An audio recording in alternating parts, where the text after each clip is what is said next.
different, with safety system being less organized and less defined, whereas clinical system are more well defined and organized.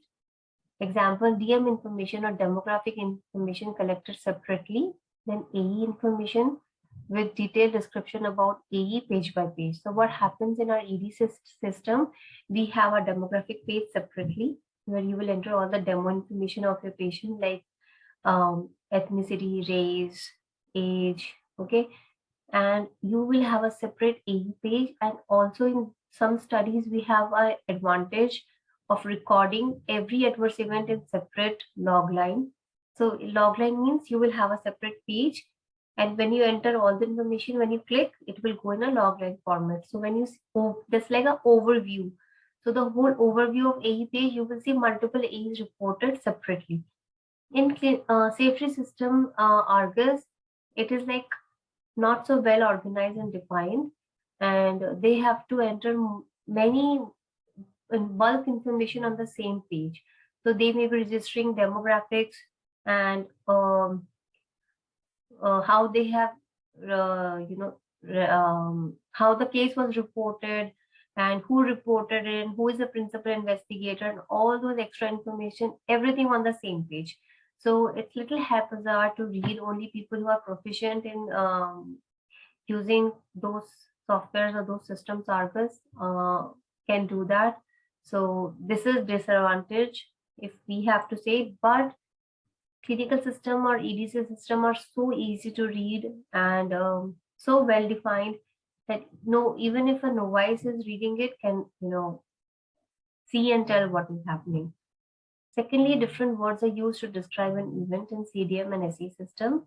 Then this is the main cause of why an event is not matching.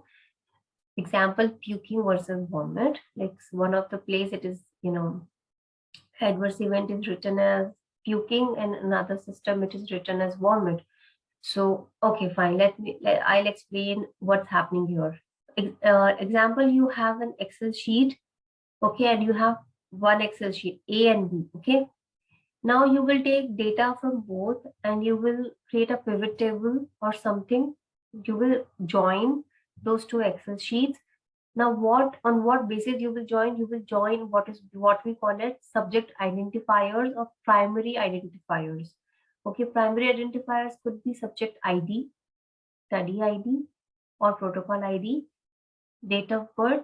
So these are few primary identifiers which will make sure that whatever A1, 2, 3, 4 you are matching is same as this 1, 2, 3, 4. Okay.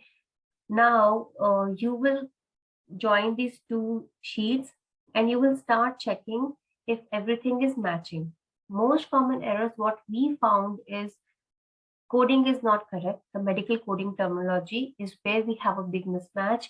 Sometimes you fail to have, although the event is same, but it failed to reconcile. So that's the biggest problem, because what happens is you use a particular version of medical coding dictionary and your safety database is with some another third party, and they use some another medical coding dictionary, which is different, a little different from how you have coded your terms. And in those cases, your coded terms are not matching.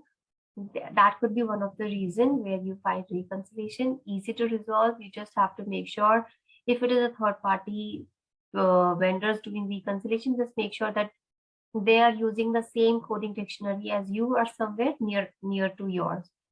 Another thing which we find not matching is how I've said the onset date. Like in many places it is given as event is ongoing or continuous, and in another database either it is not marked correctly or not entered. Over there stop date is missing, but still ongoing is not checked. So now you are in dilemma. Is it data entry data not entered error, or it is ongoing or not ongoing, they forgot to enter or check? So that is one of the common thing which we have to go back and check, that is the event have a stop date.